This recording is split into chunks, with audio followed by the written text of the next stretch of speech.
전셋값이 상당히 요동을 치고 있습니다.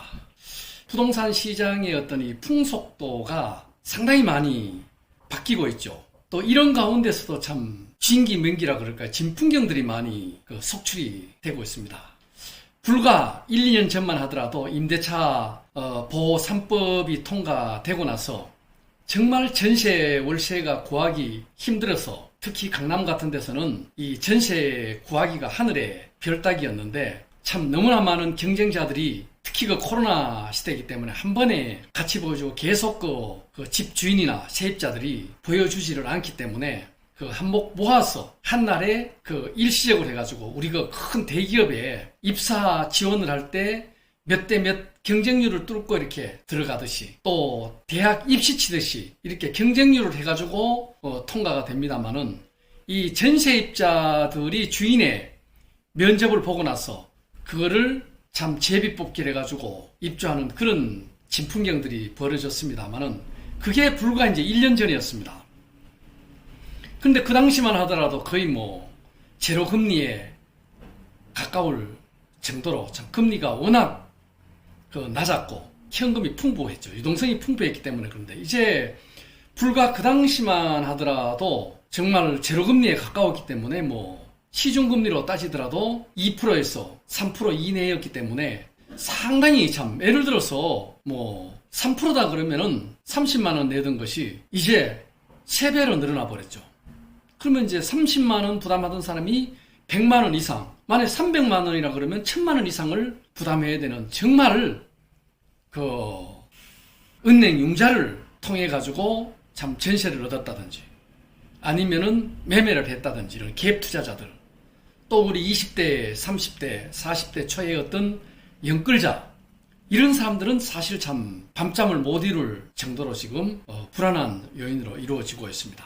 이렇게 연끌했던 사람이라든지 또 갭 투자, 전세를 끼고 이렇게 했던 사람들이 이제는 우리가 역전세, 역월세라 그러죠. 깡통 전세라고도 얘기를 합니다만은 이런 시기가 이제 수도권을 중심으로 해서 지방 또 서울의 강북권 일부 지역에서 이제 점차적으로 올라오고 있습니다.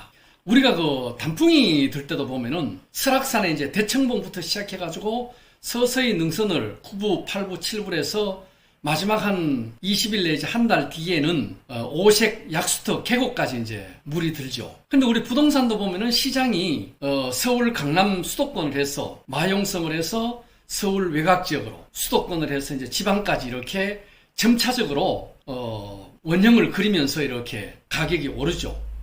또 떨어질 때는 또 바닥에서부터 우리가 봄에 파랗게 물들면 마지막에 꽃이 피고 할 때 정상에 파랗게 될 때는 밑에는 이미 녹음이 짙어질 그런 상황이 되는 거죠. 우리 전세, 월세, 또 매매 가격이, 주택의 가격이 올라가는가도 그거하고 마찬가지죠. 그런데 이제 작년, 재작년, 2, 3년 전에 입주자들이 또 전세 임대인들이 많은 가격이 이제 상승이 되다 보니까 올리기도 하고 또 어떤 분들 같은 경우는 입주할 때 은행 융자가 또 많이 되지 않으니까 전세를 풀로 이렇게 끼고 들어갔던 사람들이 이제는 전세값이 주변적으로 떨어지고 있습니다. 지금 서울로 따지면은 서초구 같은 경우는 아직도 전세라든가 어떤 매매 가격이 현저하게 떨어졌다 이런 데이터상으로는 보이진 않습니다만은 거래량이 급감하고 서로 지금 눈치 작전을 보고 있는 거 보면은 언젠가는 곧 떨어지기 이제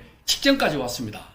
근데 그 지표로 보면은 지금 삼풍 아파트하고 저쪽에 보면은 도곡동 쪽으로 가면 타워팰리스 쪽이 있습니다. 거기도 30평대 기준으로 해서 27억, 약 30억 했던 것이 지금 경매로 21억, 22억에 지금 나와 있는 거 보면은 이제 이 서초구도 상당히 떨어지기 위한 하나의 어떤 시그널이 아닌가 그런 생각을 해보게 됩니다. 그러다 보니까 이제는 참 면접을 봐가지고 제비뽑기를 해가지고 전세를 얻었던 그 사람이 지금 1년 후인 지금은 어떻게 변했느냐. 지금 현 시점에서는 참 진기한 풍경이 벌어지고 있습니다. 전세값이 보통 이제 한 1억, 2억 정도 지금 이제 떨어지고 있는데 2억이 떨어지면은 5%로 따지더라도 시중 금리를 해서 1000만 원이죠. 그러면은 월로 따지면은 한 80에서 약 100만 원까지 이제 집 주인이 세입자한테 월세 줄 테니까 제발 나가지 말아달라. 그대로 좀 눌러 앉아달라. 왜?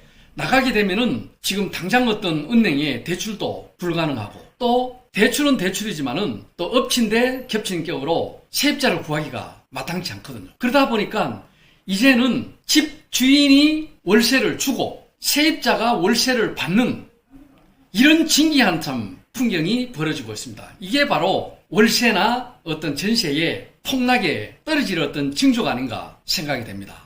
물론 이제 전세 월세가 받쳐주지 못하면은 이 매매가는 당연히 떨어질 수밖에 없습니다.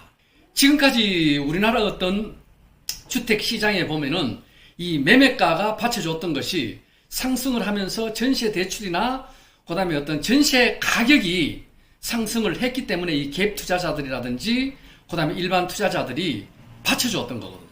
그런데 이제는 전세값이나 월세값이 떨어짐으로 인해 가지고 매매가는 당연히 떨어질 수밖에 없습니다. 큰 빙산의 일각이죠. 매매라는 어떤 집 주택이 있으면은 그 밑에는 전세와 월세가 더 큰 어떤 바다 속에 그 빙산이 차지하고 있듯이 우리 부동산 시장의 어떤 가격도 그런 뒷받침을 지금 해줬기 때문에 그런데 지금 전세 시장, 월세 시장이 이렇게 그 무너지는 것을 봤을 때 아마 매매 시장도 상당히 그 하향으로 곡선을 끌지 않을까 하는 그런 생각을 해보게 되는데 지금 전체적인 부동산 시장으로 봤을 때는 지금 뭐 당장 떨어졌다가 다시 어떤 상승을 할 그런 기미가 아니라 상당히 장기적인 어떤 기간에 걸쳐 가지고 L자형으로 가서 심한 침체형으로 들어가게 되면은 특히 연끌자라든가 그 다음에 갭 투자를 했던 이런 사람들한테는 상당한 부담이 오지 않을까 하는 그런 걱정을 하게 되는 정말 아이러니한 부동산 시장이 연출이 되고 있습니다.